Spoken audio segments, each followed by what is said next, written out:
지금 여러분의 머릿속에 경보음이 울리지 않는다면 울려야 합니다.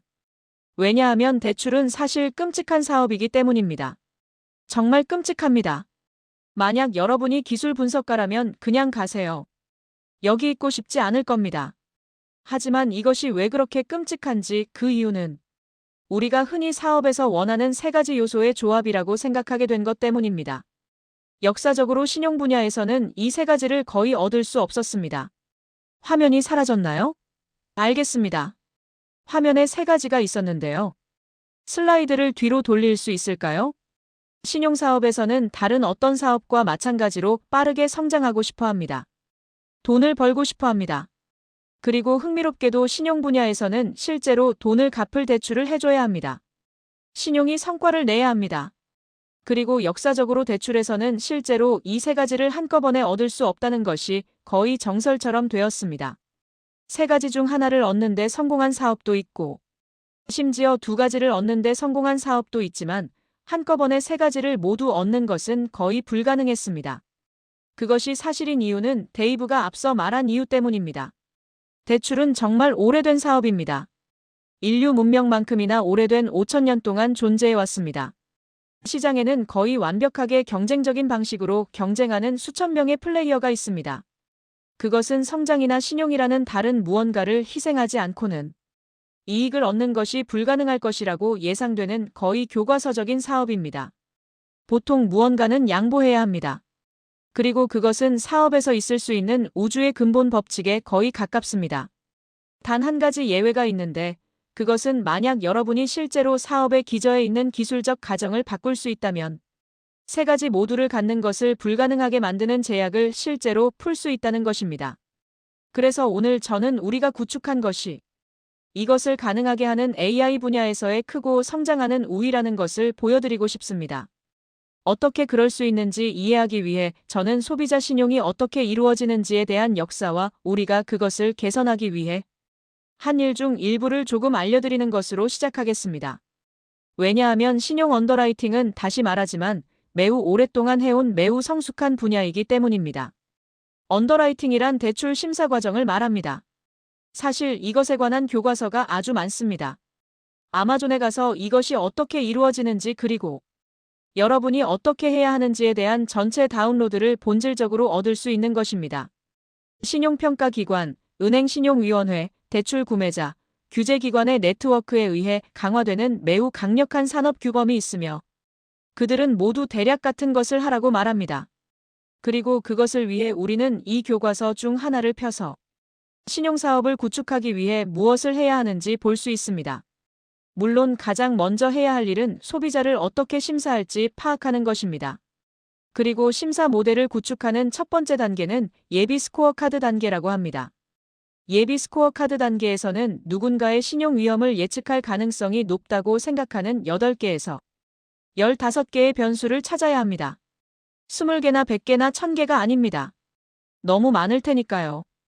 여러분은 8개에서 15개의 변수를 원합니다. 보통 이러한 특성들은 신용과 직관적인 관계가 있습니다. 이것에 대해 아무것도 모르는 친구에게 왜 이런 방식으로 심사를 받는지 쉽게 설명할 수 있을 것입니다. 그리고 여러분은 이 변수 세트를 식별할 것입니다. 그런 다음 그 변수들을 로지스틱 회귀라고 알려진 것 안에 넣을 것입니다. 로지스틱 회귀란 어떤 사건이 발생할 확률을 예측하는 통계적 방법을 말합니다. 본질적으로 변수를 넣으면 각 변수에 대해 하나의 가중치를 주는 선형 모델입니다. 10개의 변수 각각과 관심 있는 결과, 보통 차용자가 대출을 갚는지 여부 사이에 선형적이고 독립적인 효과가 있다고 가정합니다. 그러면 여러분은 그 선형 모델을 그냥 사용할 수 있다고 생각할지 모르지만 아닙니다. 여기 텍스트를 읽을 수 있듯이 결정을 내리기 위해 이 선형 모델을 사용하는 것이 기술적으로는 가능하지만 보통 대부분의 대출 기관에게는 운영상 너무 복잡할 것입니다. 그래서 여러분은 그 선형 모델을 스코어 카드라고 알려진 것으로 단순화하고 싶을 것입니다. 이 업계에서 일하기 전에는 들어본 적이 없는 용어였지만 분명히 비즈니스에서 매우 흔한 용어입니다. 스코어 카드는 대략 이렇게 생겼습니다. 스코어 카드는 본질적으로 조회 테이블입니다.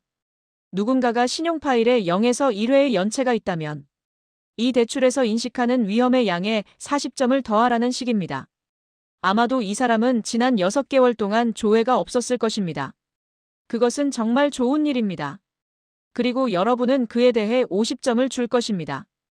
이것을 마치면 점수 테이블과 그 사람이 대출을 갚을 가능성이 얼마나 되는지에 대한 테이블을 얻게 됩니다. 그리고 그것을 바탕으로 대출을 해줄지, 그리고 그에 대해 어떤 연이율을 부과할지 결정할 것입니다. 연이율은 APR이라고 하며 대출의 연간 이자율을 말합니다. 그런 다음 계속해서 그들의 소득, 신원, 고용을 확인할 것이며 데이브가 말했듯이 가장 일반적으로 문서와 전화통화를 사용하여 그렇게 할 것입니다. 그것이 업계 표준입니다. 그리고 그것이 우리가 10여 년 전 이 사업에 뛰어들었을 때 혁신하기 시작한 것입니다. 그래서 그 타임라인이 어떻게 전개되었는지 봅시다. 2013년, 그것은 대략적인 세상의 상태, 신용이 이루어지는 방식입니다. 그리고 우리가 시작했을 때 신용사업에 대해 아는 것이 거의 없었다는 것은 사실 매우 다행스러운 일이었습니다.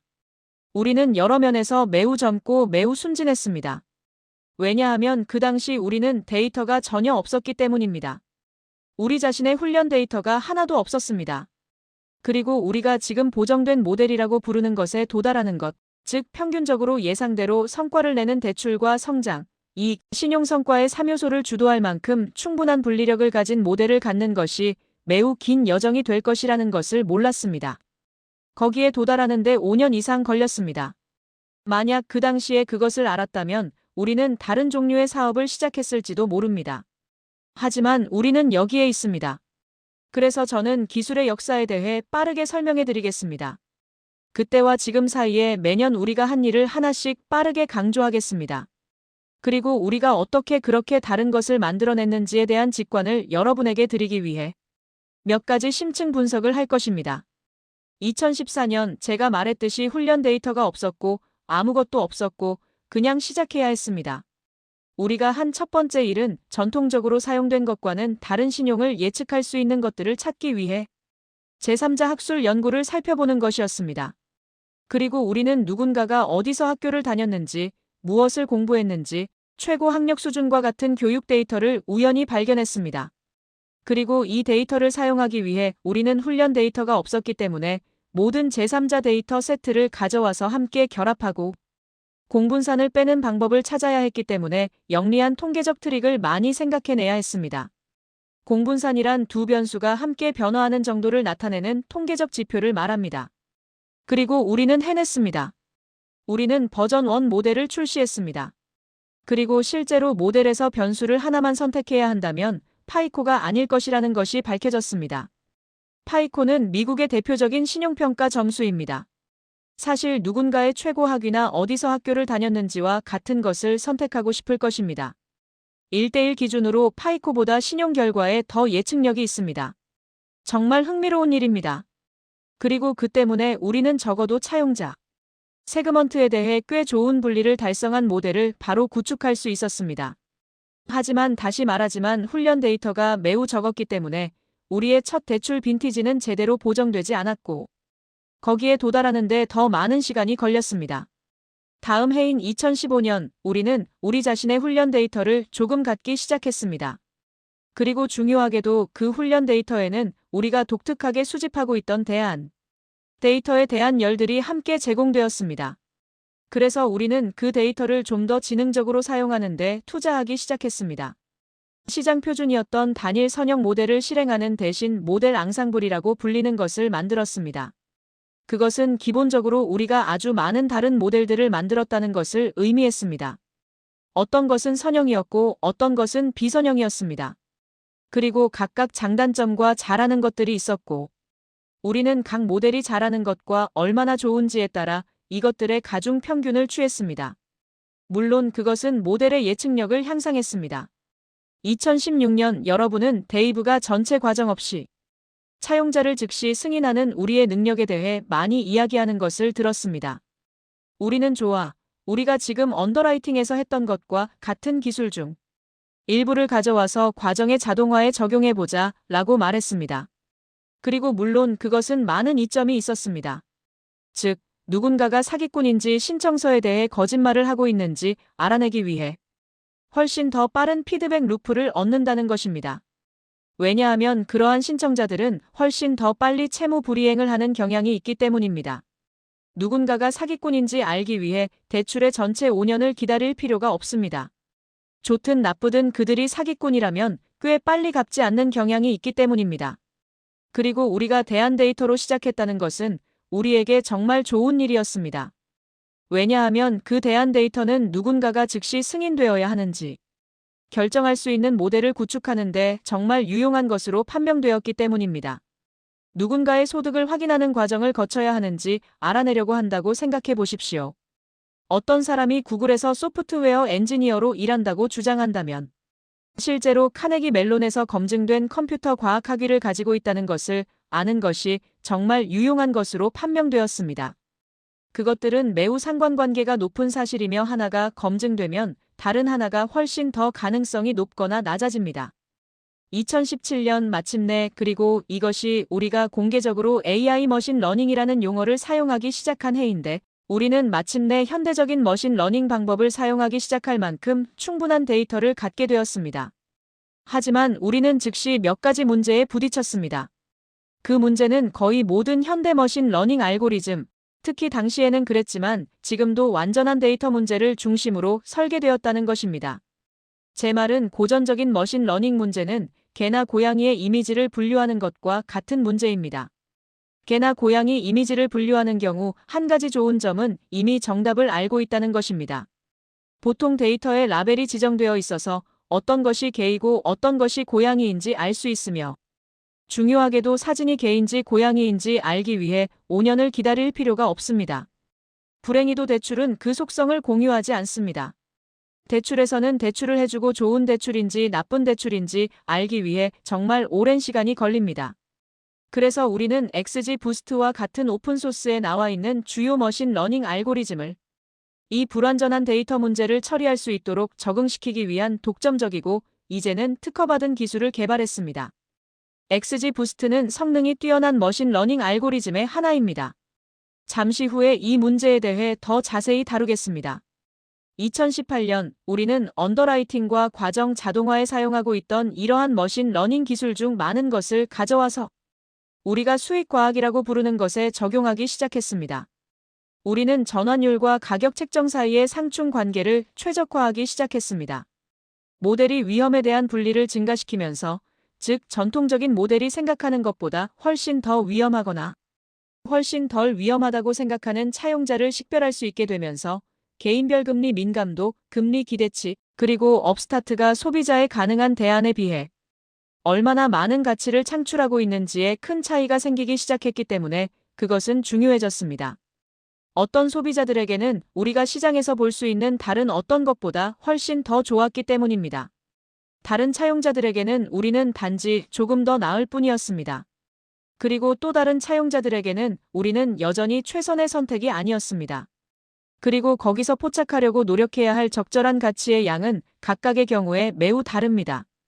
어떤 차용자들은 그들이 어떤 마케팅 채널에서 왔는지, 어떤 종류의 마케팅 자료를 보았는지에 따라 매우 다른 기대를 가지고 왔습니다. 그래서 우리는 이 문제에 머신러닝을 적용했습니다. 좋습니다. 2019년, 이것은 우리에게 정말 중요한 해입니다. 그리고 우리는 매우 중요한 프레임워크를 구축했는데 이것은 머신러닝 맥락에서 대출을 다루는 독특한 도전 과제 중 일부의 문제로 돌아옵니다. 그래서 저는 여러분을 이것으로 조금 더 깊이 데려갈 것입니다. 타임라인에서 벗어나겠습니다. 좋습니다. 2019년 여러분이 그 당시로 돌아가 보면 그때가 바로 학문으로서의 머신러닝과 AI라는 용어가 정말로 도약하기 시작한 때입니다. 이 그래프는 연도별로 출판되는 ML이나 AI 중심의 학술 논문 수를 나타내는 그래프입니다. 우리 사업이 구축되고 있는 해가 진행 중인 연구의 양이 기하급수적으로 증가하는 것과 일치한다는 것을 알 수 있습니다. 지금은 이것이 일어나고 있다는 것이 분명하지만 당시에는 우리는 여기쯤 있었고 정말로 도약하기 시작했습니다. 그리고 이것이 대출과 같은 것을 재창조하기 위해 이런 종류의 기술을 사용하는 우리와 같은 사업에 거대하고 자동적인 순풍을 제공했을 것이라고 생각할 것입니다. 하지만 실제로는 많은 어려움이 있었습니다. 거의 모든 것을 즉시 사용할 수는 없었습니다. 그것은 제가 앞서 설명한 문제 때문인데 대출에는 장기 생존 문제가 있기 때문입니다. 그것은 기본적으로 여러분이 이러한 대출을 해주고 아마 일주일이나 2주일 정도 되는 대출을 해준다면 조금 다르다는 것을 의미합니다. 그 때문에 이러한 초단기 급여 대출 스타일의 대출에는 꽤 많은 혁신이 있습니다. 하지만 더 긴 대출을 받게 되면 선택지가 최근 데이터를 모두 버리는 것뿐이라는 문제에 직면하게 됩니다. 5년 전에 만들어진 대출에 대해서만 모델을 훈련하겠다고 말할 수도 있습니다. 좋습니다. 그러면 문제가 해결될 것입니다. 하지만 이제 여러분은 최근 몇 년간의 데이터를 모두 없애버렸습니다. 그것은 아마도 데이터의 대부분일 것이고 가장 관련성이 높고 가장 최근의 데이터일 것입니다. 그리고 그것은 꽤 끔찍할 것입니다. 매우 오래된 모델을 갖게 될 것입니다. 아니면 정말 단순화하는 가정을 해야 합니다. 6개월 차에 일정량의 채무 불이행을 관찰했다면 12개월 차에는 2배가 될 것이고 대출 만기 시점에는 3배가 될 것이라고 가정할 수 있습니다. 그리고 사실 그것이 업계 표준입니다. 채무 불이행 타이밍 곡선을 만든다고 합니다. 이것은 기본적으로 채무 불이행이 실제로 발생하는 시점 사이에 어떤 고정된 비율을 가정하여 매우 불완전한 데이터로 모델을 훈련할 수 있게 합니다.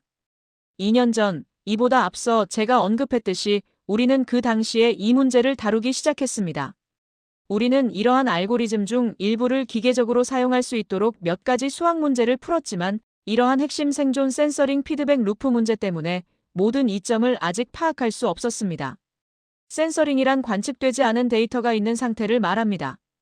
2019년에 우리는 마침내 론먼스 모델이라고 부르는 것을 만들었습니다. 그리고 론먼스 모델은 기본적으로 대출을 갚느냐 마느냐 하는 대출의 단일 최종 상태를 모델링하는 대신 대출 기간에 매월 개별적으로 채무 불이행과 조기 상환을 별도로 예측하는 아키텍처를 구축한 것입니다. 그것은 기본적으로 단일 예측을 하는 대신 5년 만기 대출에 대해 120개의 별개의 예측을 하고 있다는 것을 의미했습니다. 그리고 그것은 우리가 갑자기 모든 현대 머신 러닝 알고리즘을 이 문제에 적용하기 시작할 수 있다는 것을 의미했습니다. 왜냐하면 각 문제는 일종의 별개이고 완전히 이산적인 문제로서 해결 상태가 결정적이기 때문입니다. 이제 여러분은 오 그래 귀엽네. 하지만 그게 정말 중요해? 라고 생각할지 모릅니다. 대답은 예, 엄청나게 중요하다입니다. 요점을 설명하기 위해 구체적인 예를 들어보겠습니다. 2명의 차용자를 데려와 봅시다. 차용자 A는 대출을 불이행할 평생 확률이 12.65%입니다. 또 다른 차용자 B는 정확히 같은 평생 불이행 확률을 가지고 있습니다. 하지만 이 그래프에서 볼 수 있는 것은 2개의 곡선입니다. 차용자 A를 나타내는 파란색 곡선은 60개월 대출의 각 달에 대한 불이행 확률을 보여줍니다. 그리고 차용자 B도 마찬가지입니다. 그리고 같은 지점에 도달함에도 불구하고 이것은 누적 곡선입니다. 그들이 거기에 도달하기 위해 취하는 궤적은 근본적으로 다릅니다. 구체적으로 차용자 A가 대출 기간의 첫 해에 불이행할 가능성이 꽤 더 높다는 면에서 다릅니다. 차용자 B는 대출 기간의 후반부에 불이행할 가능성이 꽤 더 높아집니다. 그리고 이것은 놀랍지 않게도 많이 중요합니다. 이제 전통적인 접근 방식을 사용하고 고정 곡선을 가정한다면 그 사이에 어딘가를 취해야 하는 상황에 갇히게 됩니다.